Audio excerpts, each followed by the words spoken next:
6 libros para abrir la mente y el corazón. De visita en Santiago de Compostela decidí visitar una librería que me habían recomendado. En la Rúa Travesa número 7, a pocos metros de la catedral, se encuentra Lila de Lilith, una librería especializada en autoras feministas, feminismo y perspectiva de género. En ella puedes encontrar libros principalmente de autoras, también de autores hombres y autores no binarios que tratan las mismas temáticas. Fue una gozada pasar la mañana allí y conversar con Mon Vilar, que nos recomendó algunos libros para regalar en determinadas ocasiones.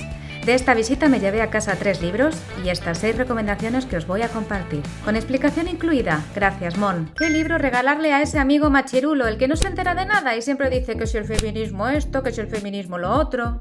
Os primeiros libros que vos queremos compartir e de alguma maneira que nos parece que é moi interesante para traballar a día de hoxe, que é o tema da masculinidade e como a rapazada máis nova, como a xente nova, está ao mellor incorporando unha serie de discursos que nos parece que se van un poquinho do que pretendemos, ¿no?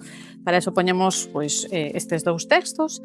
Este primeiro, Ser un chico, la masculinidad a contracorriente, que é un texto que dirixido a público xuvenil que mestura o que sería banda deseñada, é dicir, unha historia e unha explicación teórica moi sucinta, indo a puntos claves e no que, a través das ilustracións faino tamén moito máis atractivo para eles.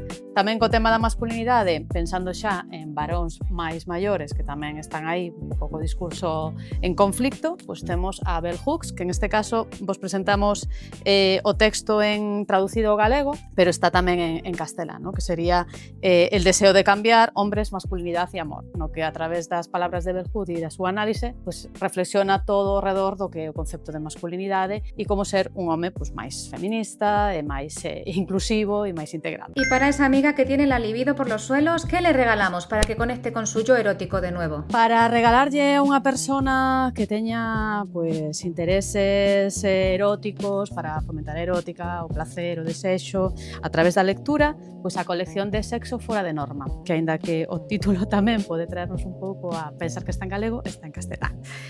Son relatos diversos, relatos con vivencias diversas, con afectos diversos, con amores diversos, con personas diversas, é dicir, é como toda a diversidade posta en relato erótico para satisfacer todo o placer non da imaginación e, o mellor levar cousiñas a cabo. Forma parte do conxunto de relatos participantes no premio de literatura erótica, literatura erótica feminista, e este en concreto, este volumen, por exemplo, é Sexo sin penetración.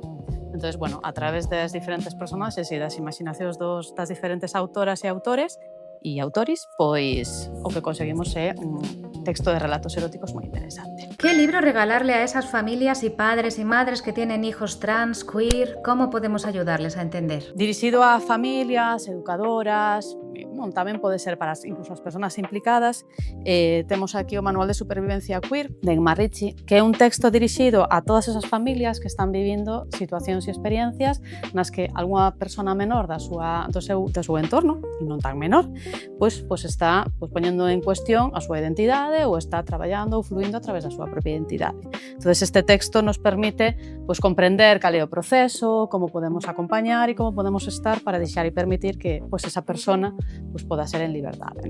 É un texto así como moi didáctico, con moita pedagogía, para traballar o tema da necesidade de que tanto o feminismo como as identidades queer son para todo o mundo e todas as persoas podemos estar e ser, como mellor nos sintamos e como mellor estemos. Todos tenemos una compi que anda medio confusa y dice que no es feminista, pero en realidad lo que hace es confundir términos. ¿Cómo podemos ayudarle a que se aclare? Unha autora que vos recomendo galega, en este caso, aquí das nosas letras, é a nosa querida Begoña Camaño.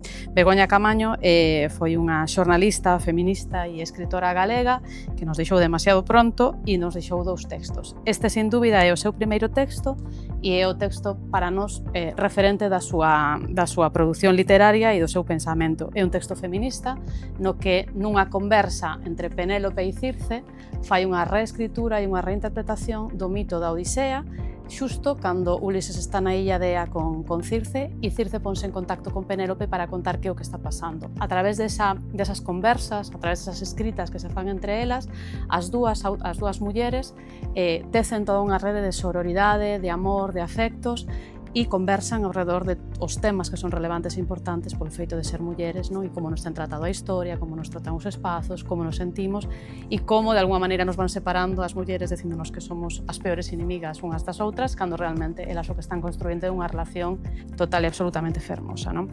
É un texto originariamente en galego, pero está traído ao castelán para todas as lectoras que lles poda costar un poquinho máis a facelo na lingua orixinal. Unha verdadeira beleza, moi recomendable. Y por último, ¿qué le podemos regalar a alguien que está a diario lidiando con gente corta de miras en las redes sociales? Que eso desgasta mucho, lo sabemos. Unha das preguntas que me facías é que tipo de libro recomendaríamos así un pouco clave de humor e de ironía, non? Alguén, pois, un señor destos que andan por aí polas redes vertendo voces un pouco irreverentes, pois como Vito Quiles, non? Pois este texto de Ana Pacheco, fermosamente ilustrado, que nos dá resposta a todas esas preguntas incómodas, non? E a todas esas afirmacións incómodas que se fan ao redor do feminismo. Entón, este tío cállate, pois me parece moi apropiado.